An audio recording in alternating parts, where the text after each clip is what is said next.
The book thing. Yeah. Yeah, so I guess I'll share it. It's not that interesting of a story, but about a year ago, we were talking with, I used to live with Chad Hansen, and so he used to do all this cool touchdown celebrations, and we would give him some input, and then we started going around the room saying who would do what, and then someone was like, hey, what would Pat do? And then someone, I forget who it was, we were like, he'd probably like read a book.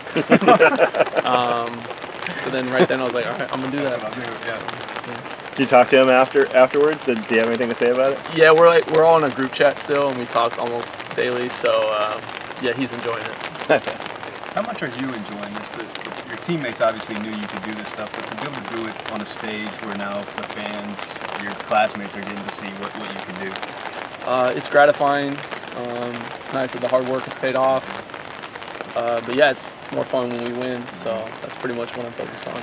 Coach Wilcox said that perhaps the biggest run, the bigger than any of them, was the 3rd and 10, or I think he said where you got 12 yards. Yeah. They were in their 4-minute defense. What were you seeing on that play? Inside zone, good blocking. There was actually a hole that opened up on the backside. I kind of set it up on the nose guard and just found a hole and got 12 yards. Safety made a good tackle on that too. So, but yeah, it was nice. Coach showed that in our team meeting. And so yeah, I thought it was a nice run as well, and it's nice when coaches recognize the little things. Have you watched any of the tape from UT Martin against Ole Miss?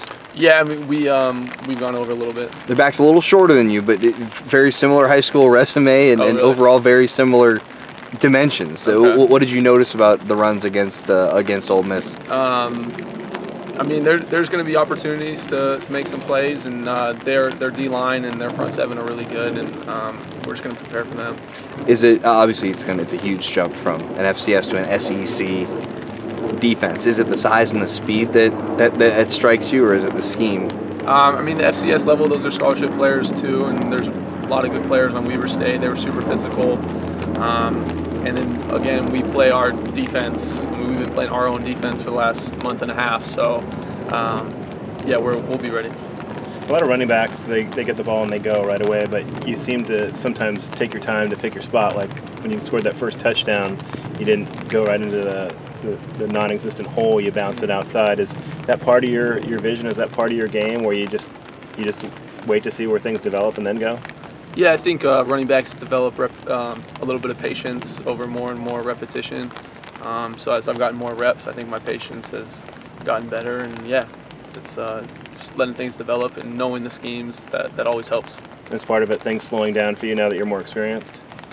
Yeah, and I got a lot of reps in high school, and the coaching staff, the previous coaching staff, and this one have given me a lot of opportunities in practice, and so yeah. It's just it keeps getting slower as I've gotten older. Addy had a nice block on your 73-yarder. What was that like when you guys got back to talk about that? It was nice.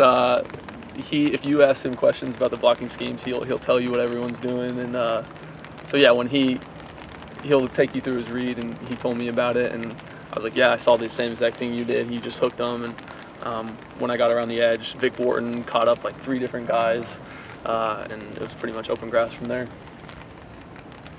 We were talking to Raymond a little bit about you guys doing some music together. Yeah. What kind of, and he even talked about the first time he heard that you could do this, he was like, no way. What kind of reactions do you get when people hear that you're into that you can lay down beats? Sometimes I gotta describe exactly what I do.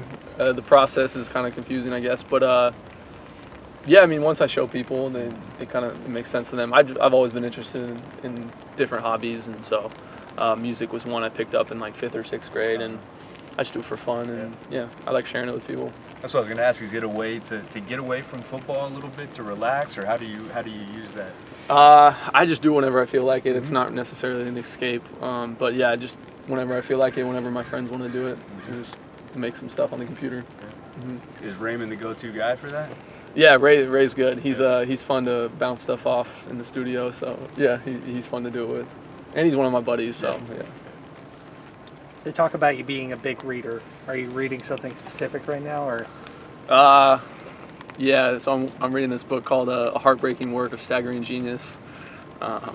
It's a good book, but it's not as crazy as it sounds. It's like half fiction, half nonfiction. Actually, the guy, I didn't know this before I started reading, but he lives in Berkeley, or lived in Berkeley during the book, and so yeah, it's pretty interesting.